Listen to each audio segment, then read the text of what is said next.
Salut, c'est Trado, content de vous retrouver pour la mise à jour de l'indice parisien. Alors, on va commencer par les données mensuelles, comme d'habitude, pour remarquer plusieurs choses. La première, c'est que la tendance est toujours haussière. Vous le voyez, le nuage, il est ascendant et on est toujours dans un grand canal noir comme ça qui nous guide vers des sommets tout en rebondissant allègrement sur le support ici aux alentours de 5080. Pas de danger en vue sur les données de long terme. Si peut-être une divergence baissière, hein, c'est-à-dire que vous regarderez ici, on a sur certains indicateurs comme le RSI par exemple, mais pas simplement, ou encore le MACD, on a des divergences baissières ici, c'est-à-dire que les cours ont fait des plus hauts, mais pas les indicateurs. Alors ça valait la peine d'être rappelé peut-être, mais il faut savoir que les divergences baissières ne suffisent pas en tant que telles à initier des spéculations à la baisse, c'est simplement des alertes. Donc la divergence baissière, il est vrai, est une alerte, mais bon, globalement, ce n'est pas très significatif pris seul. Beaucoup plus important est l'alerte sur les données hebdomadaires, puisque comme vous pouvez le voir, sur les données hebdomadaires, on est toujours englué quelque part, hein, sous la moyenne mobile à 20 semaines qui descend, qui joue parfaitement son rôle de résistance. On a cassé le super trend, c'était ici, et on évolue dans un canal ascendant, certes, mais à pente quasiment nulle.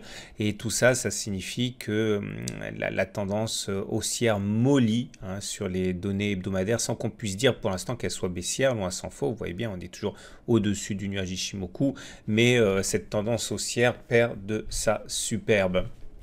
Regardons maintenant les données journalières qui sont plus intéressantes pour vous. On va commencer par expliquer ce qui s'est passé aujourd'hui. Et ce qui s'est passé aujourd'hui, c'est que tout se passait très bien. On caracolait sur des sommets. Et puis, Monsieur Trump, d'un tweet ravageur, nous a informé que eh bien ça y est, hein, une nouvelle défection forcée, hein, de la part de la garde rapprochée de monsieur Trump, en ce sens que l'équivalent du ministre des Affaires étrangères, le secrétaire d'État, a été limogé, hein, pour des raisons notamment d'incompatibilité de vision, et les opérateurs n'ont pas du tout aimé. Les indices européens ont décroché quasiment instantanément. Il faut savoir qu'à quelques semaines d'un rendez-vous très important avec la Corée du Nord, mettre quelqu'un d'autre à la place qui découvrira le dossier n'est peut-être pas ce qu'il y avait de plus rassurant.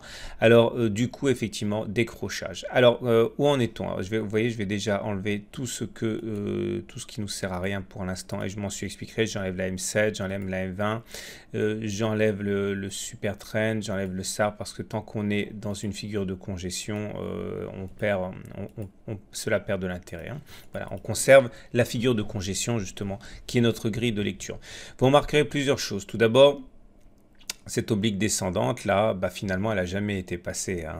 On a failli la passer hier, on l'a pas du tout passée en clôture aujourd'hui, hein, bien au contraire, hein. Donc on va l'enlever parce que de toute manière elle est tellement bafouée qu'à partir de là elle perd de son intérêt, et on revient au basique. Le basique, c'est le triangle ascendant droit.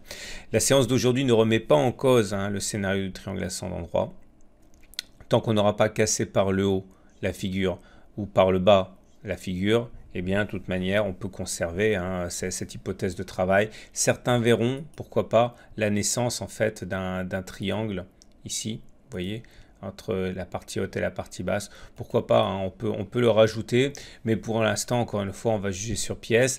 La tendance est toujours neutre. Vous voyez, le nuage, il est à plat, comme ça, la SSB est horizontale, tendance neutre. Et j'avais expliqué que de toute manière, tant qu'on est dans une situation où la tendance est neutre, par définition, il n'y a pas de tendance clairement établie. Et donc, du coup, les mouvements sont erratiques. Et ce qui s'est passé aujourd'hui est typiquement un mouvement erratique.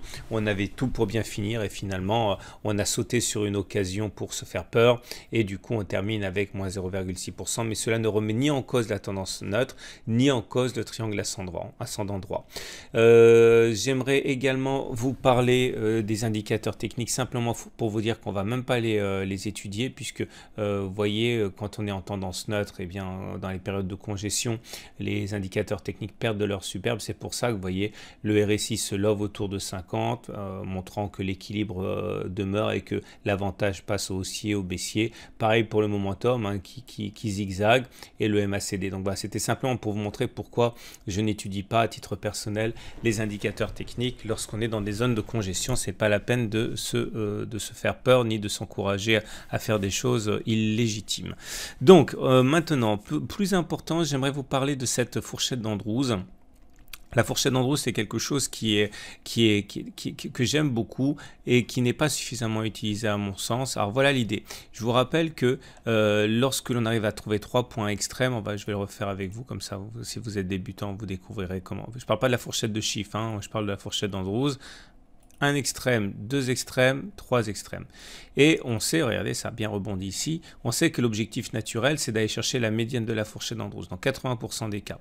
Par exemple, si je prends n'importe quelle fourchette, alors je ne l'ai pas préparé avant, hein, mais voilà, si je prends une autre fourchette, voilà, un plus bas, un plus haut, un plus bas, et un autre, vous voyez, c'est magnifique, la médiane, elle est touchée.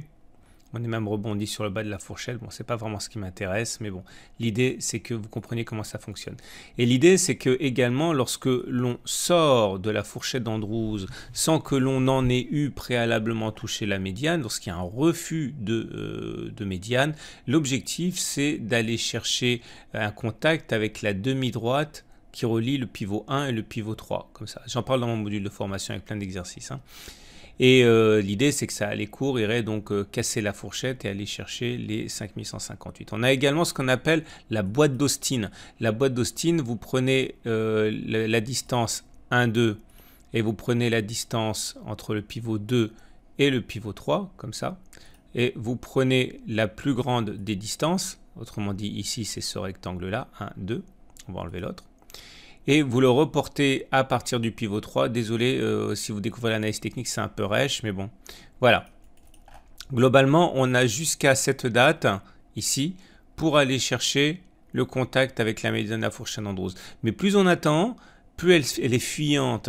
Et donc, du coup, si on n'arrive pas, en l'espace de, mettons, 21 mars, hein, donc dans une semaine, une grosse semaine, à aller chercher la médiane, la sortie de la fourchette d'Andrews sera hautement probable, donc retour sur les 5160. Voilà, à surveiller de près. C'était un aparté que je voulais avoir avec vous. Sinon, autrement, pas grand-chose, hein. Vous avez compris, la tendance est neutre. Alors, regardons rapidement la matrice de trading que je vous proposais pour cette journée de mardi.